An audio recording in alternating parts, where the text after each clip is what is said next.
Good morning, good morning, good morning. Welcome to my writer's life. This is Alicia Anabel Santos, the writing midwife. And yeah, it is New Year's Eve, December 31st, 2018, the last day of the year. And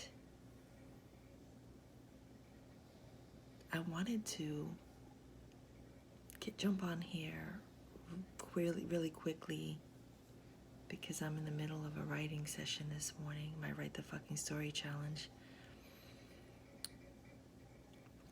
to talk about guilt, writer's guilt.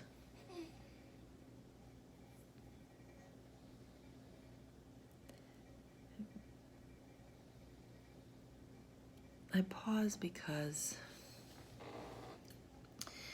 guilt has shown up for me in so many ways, right? Like, I've had mother's guilt, I've had daughter's guilt, I've had friends who have made me feel guilty, lovers' guilt.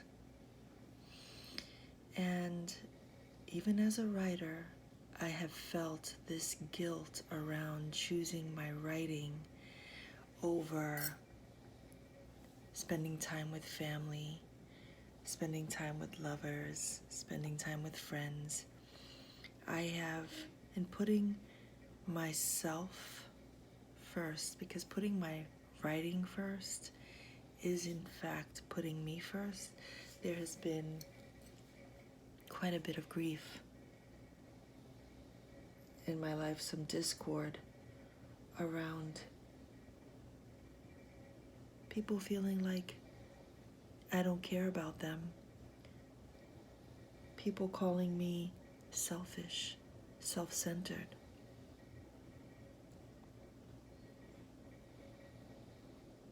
Guilt. When guilt shows up, guilt makes us feel really shitty about ourselves.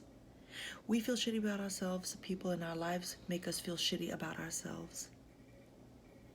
We learned and inherited guilt. As a Dominican woman, I think about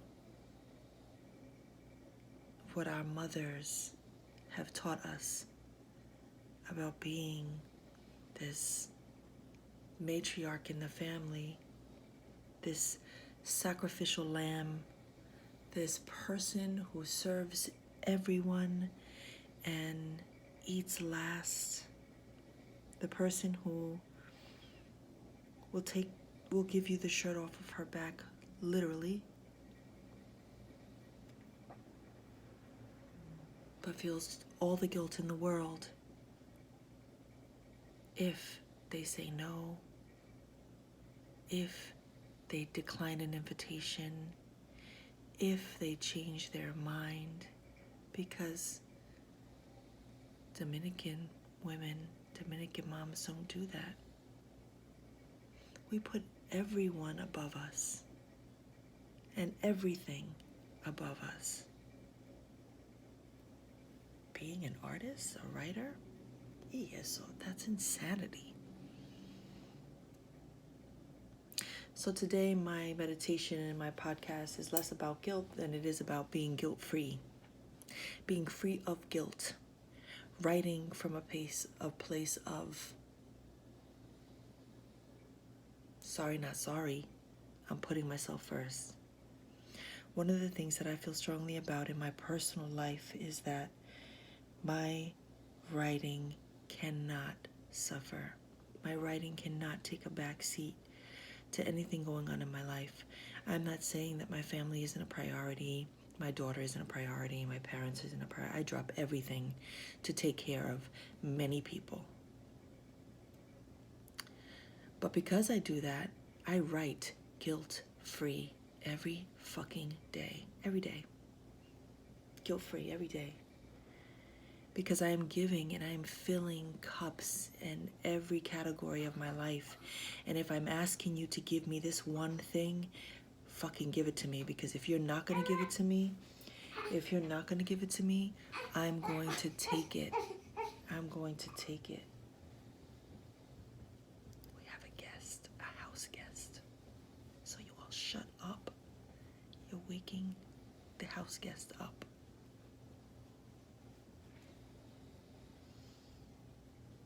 Guilt-free. Because when I'm free of guilt, I can get back to honoring what I'm here to do. I can get back to communing with my page. Because I have said this before, writing to me is like prayer. Writing to me is my self-care. It is. Writing is how I take care of my mind, my spirit, my body. It's how I feed my soul. I pray on the page. It's where I meditate and set intentions. It's where I'm in conversation with myself about my life and the things that ail me, the things I question, the things that I'm angry about, the things that bring me joy. And so, of course, I'm going to write guilt-free because that's my place. That's my sanctuary. And so, as we close out 2018 and we start a new year of setting new intentions and we open up new doors and new chapters, I invite you to create guilt-free, to find ways to release guilt, to push back when people make us feel bad about not being there because we rather be here. People will not understand. It is not our job to make them understand. One of the things I was reading this morning, or no, I heard in a meditation this morning, was that, did I write it down somewhere? Hang on.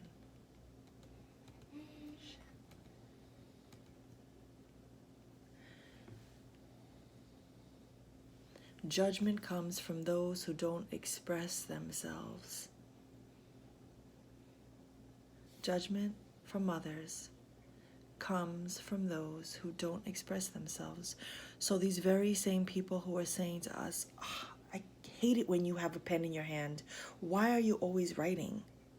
Who do you think you are?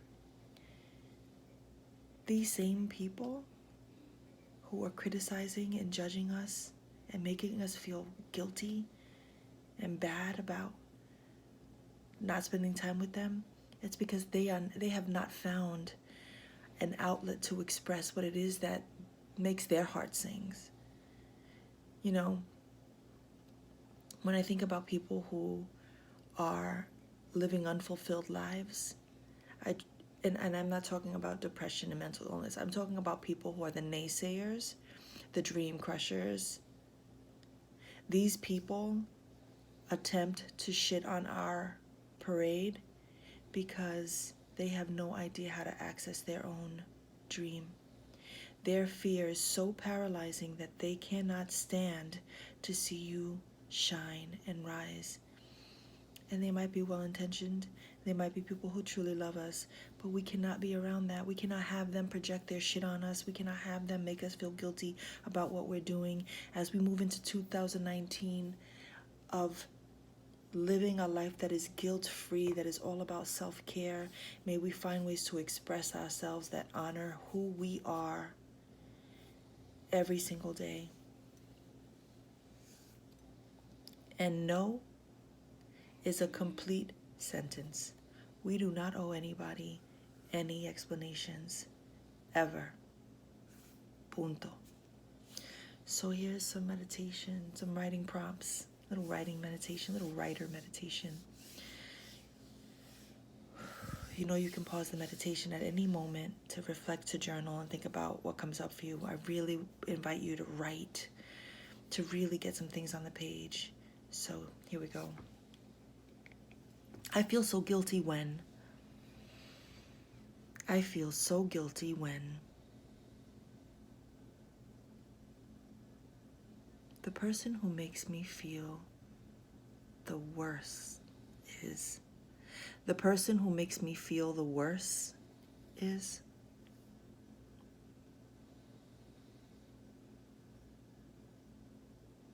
When I am not doing what I love, I feel. When I'm not doing what I love, I feel.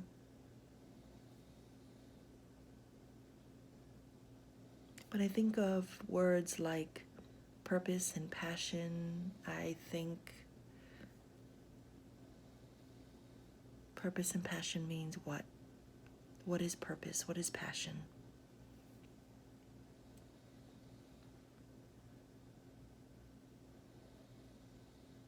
When I am creating, I feel. When I am creating, I feel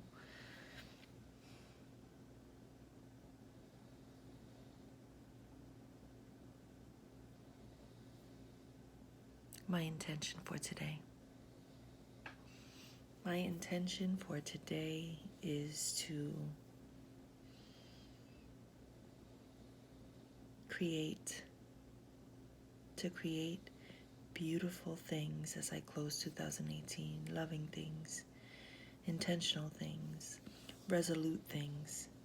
And so there's a follow-up to this last podcast of the year because I am creating a podcast where I take you on a journey of setting intentions for 2019. So I will see you at some point today. Happy New Year's Eve, family.